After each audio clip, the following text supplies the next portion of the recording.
Nós queremos saudar a amada igreja, a todos vocês que estarão acompanhando nos dias vindouros essa mensagem, com a paz gloriosa do Senhor. Amém. Pois bem, essa mensagem, ela vai receber o título A Primazia é de Deus. Então, para tal, nós vamos fazer a leitura que está já postada a palavra em Mateus 22, 37. Leiamos. E Jesus disse-lhe: amarás o Senhor teu Deus de todo o teu coração e de toda a tua alma e de todo o teu pensamento. 38. Este é o primeiro e grande mandamento. Até aqui. Te louvamos, te bendizemos, ó Pai, pela bênção da palavra que é lida, que o Senhor possa ser pleno em nossas vidas nesta noite, aonde nós, Senhor, queremos sentir o falar do Teu Espírito Santo em nossos corações, para que possamos sair deste lugar cheios da Tua bênção e da Tua graça. E tudo que queremos é glorificar a um Deus tão maravilhoso. Assim nós oramos no nome do Senhor Jesus. Amém e amém. Graças a Deus. Então, meus amados, na semana passada, nós entregamos aqui uma mensagem a respeito de Marta e Maria. Não sei se os irmãos e irmãs estão lembrados. E ali, naquela oportunidade, nós aprendemos algo maravilhoso, porque ambas estavam aos pés de Jesus, ouvindo a sua palavra, recebendo a bênção, aprendendo e apreendendo. Mas num determinado momento, Marta, ela preocupada com os seus afazeres domésticos, ela se afasta e aí não demora muito para ela se voltar para Jesus e dizer: Senhor, não se te dá que a minha irmã venha me ajudar? E o Senhor Jesus, conforme nós ouvimos naquela mensagem, disse assim: Marta, Marta, você está muito ansiosa e afadigada. Mas Maria, ela escolheu a boa coisa, e esta não lhe será tirada. Então a boa coisa, meus amados, nós já aprendemos, mas é estar aos pés do Senhor. Da mesma forma que nós estamos aqui nesta noite. O mundo está num burburinho só, mas nós estamos aqui para glorificar, e nós já louvamos o Senhor, estamos agora aqui para ouvir a sua palavra. Mas o título da mensagem está falando com você, porque você, nesta noite, fez uma opção, e a opção é estar na casa do Senhor, independente de qualquer coisa, porque você veio trazer a sua alma para se alimentar do pão da vida, que é o Senhor Jesus, da água da vida que purifica. E nós vamos observar de que pela leitura da palavra, o Senhor Jesus, ele diz assim, ali para aquele jovem, né? O grande mandamento foi da mesma forma, e aqui já foi para um doutor da lei, que interrogou dizendo: mestre, qual é o grande mandamento da lei? E ele era o mestre da lei. E Jesus disse assim: o grande mandamento da lei é amar a Deus com todas as suas forças, de todo o teu coração, de todo o teu pensamento.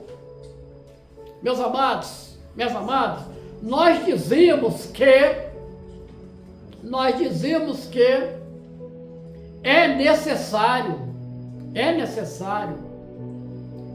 de que nós venhamos a fazer escolhas. Escolhas boas geram coisas boas. Escolhas ruins geram coisas ruins. Portanto, nós queremos colocar diante dos amados algo que aconteceu assim que o povo de Israel entrou na terra prometida. Que o Senhor colocou com mão forte, eles venceram todos os povos ali. Mas o que aconteceu? O tempo foi passando e eles foram deixando as coisas do Senhor de lado. Assim é o homem hoje, ele começa a deixar as coisas do Senhor de lado. A questão religiosa, a questão espiritual passa a ser secundário, ao invés de ser primário. E então chega num ponto que Josué, ele convoca o povo. Coloca aí para mim, Josué 24, 15 a 17. 24, 15 primeiro, Josué 24, 15, a palavra diz assim: olha, porém, se vos parece mal aos vossos olhos servir ao Senhor, escolhei hoje a quem servais. Se os deuses a quem serviram vossos pais, que estavam da além do rio, ou os deuses dos amorreus, em cuja terra habitais. Porém, eu e minha casa serviremos ao Senhor. Porém, eu e minha casa serviremos ao Senhor. Então, muitos estão servindo aos deuses dessa terra. Mas o Senhor tem chamado um povo fiel. O Senhor tem chamado um povo que não se deixa contaminar. Escolher hoje é a decisão. A quem vocês querem servir? Dizíamos, ainda ontem com a pastora Maria, nós fomos num cliente, enquanto aguardávamos ali, tinha um homem sentado num banco com uma garrafa de aguardente. Ele estava completamente urinado ali no banco e ele travava uma discussão ferrenha, terrível. E a pastora Maria olhou para mim e disse assim: ele está conversando com alguém, não tem ninguém ali.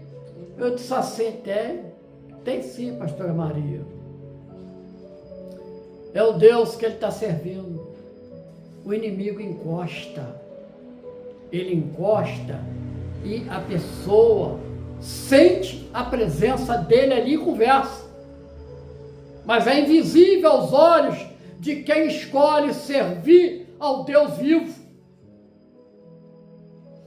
E ali eu fiquei muito chateado com aquela situação. Eu quero dizer que nós todos os dias nós fazemos uma opção. A primazia da sua vida é Deus.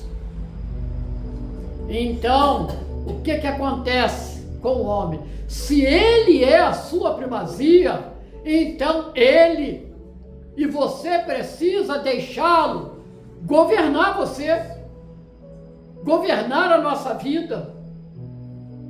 A todo momento dizer: Senhor, dirige-me, toma minha vida em tuas mãos, porque eu não sei o que acontece ali depois da curva, mas o Senhor sabe.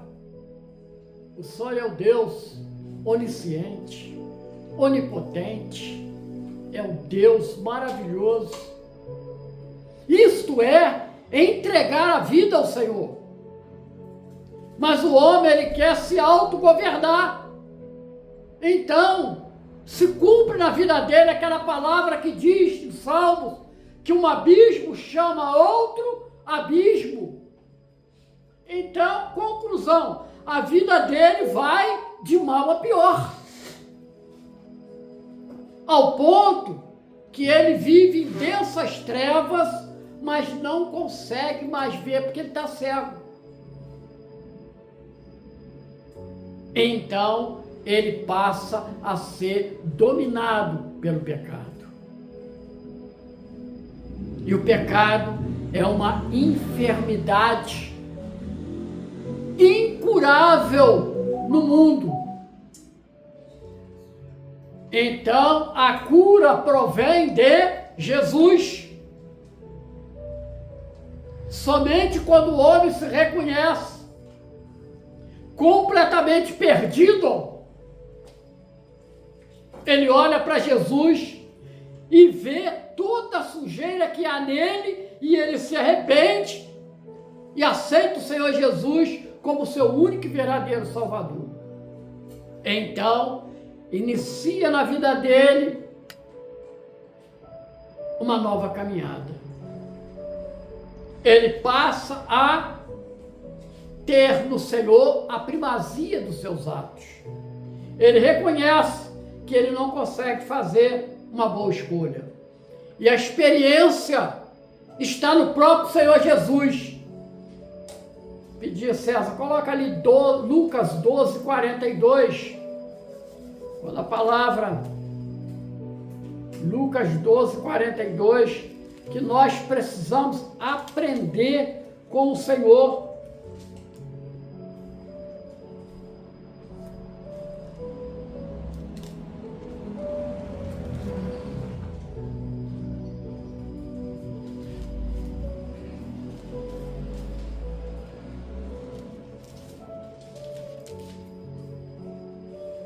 Lucas 12, 42, diz o que aí?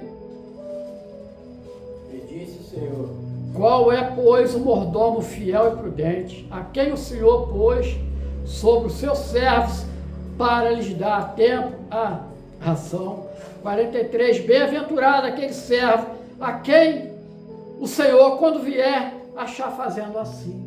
É cuidar das coisas do Senhor. Nós temos cuidado da vida que o Senhor nos deu. Nós temos valorizado a vida. Mas, meus amados, já identificaram. Sabe o que é isso daqui? De longe, sabe? Isso daqui é duas canas. Como elas estão?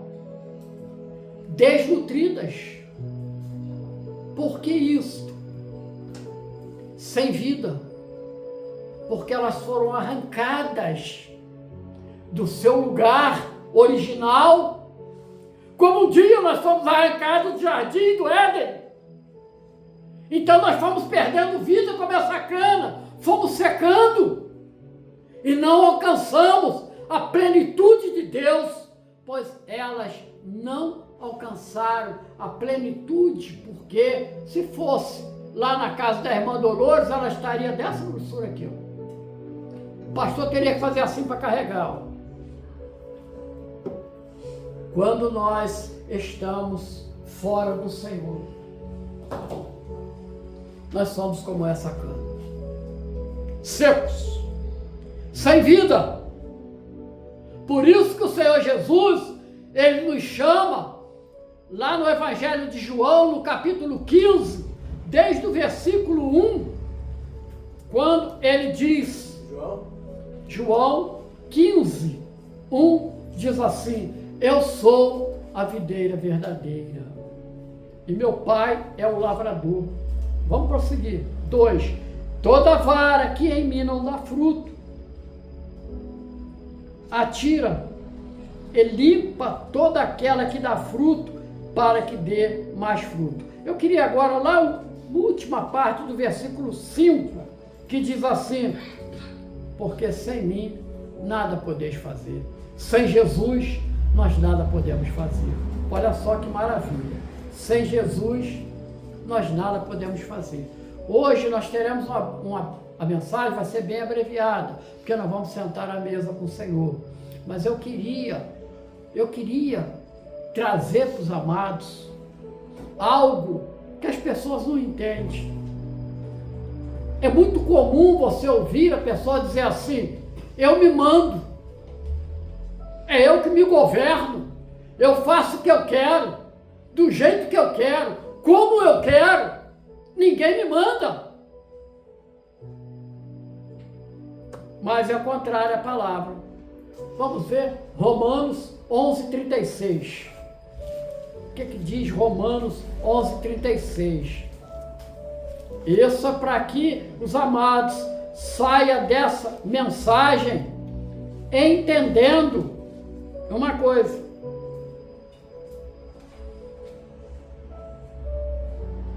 Porque dele e por ele e para ele são todas as coisas. Repito, porque dele e por ele e para ele são todas as coisas. Glória, pois, a ele eternamente. Amém. Mas por que isso? Já encerrando. Porque que lástima seria se você que me ouve aí no YouTube, vocês que estão aqui na igreja me ouvindo, fôssemos uma obra do acaso. Mas surgiu porque surgiram. Que lástima seria. Mas a nossa importância para Deus é tamanha que Ele deu o seu Filho para morrer em nosso lugar. Nós não éramos nada. Entretanto, Ele deu o seu Filho por mim e para cada um de vocês. Meus amados, para concluir, nós achamos que nós vamos para onde nós bem queremos. Mas será que você está pronto para pagar a conta do seu mau hábito, da sua má escolha? Será? Ou será que você faz uma má escolha e depois você vai e coloca nos ombros dos seus pais? É para meditar. E eu estou falando com você aí no YouTube. Nós estamos assistindo famílias desesperadas. Eu ainda hoje estava mostrando para a pastora Maria um testemunho de uma pessoa que diz assim: eu cuidei do meu filho dentro da igreja, ouvindo as escolas bíblicas dominicais, ouvindo a palavra, e agora aos 18 anos, ela diz que não quer mais saber do Senhor, que isso não existe, ela foi obrigada a fazer tudo isso, e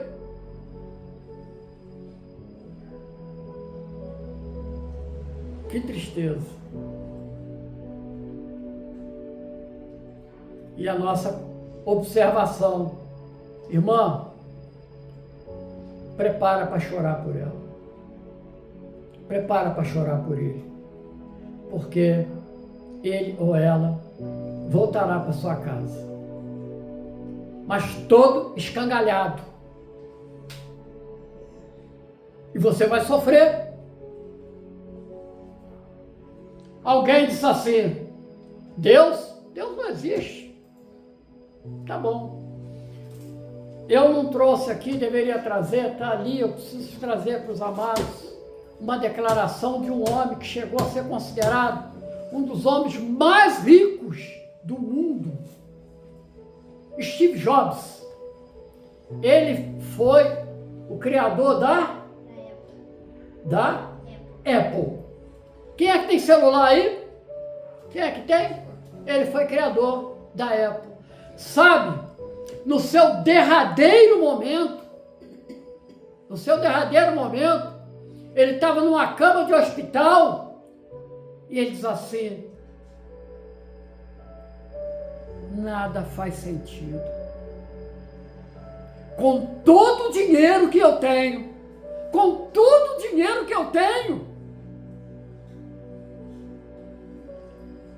eu comprei a melhor cama desse hospital.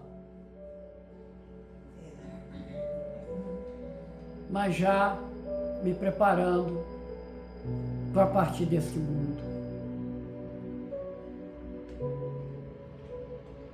Eu não pude comprar o coração de ninguém com todo o meu dinheiro. E agora eu sinto que só Deus, Ele pode me amparar nessa derradeira partida. Eu pretendo ler isso para vocês aqui com calma, esse testemunho,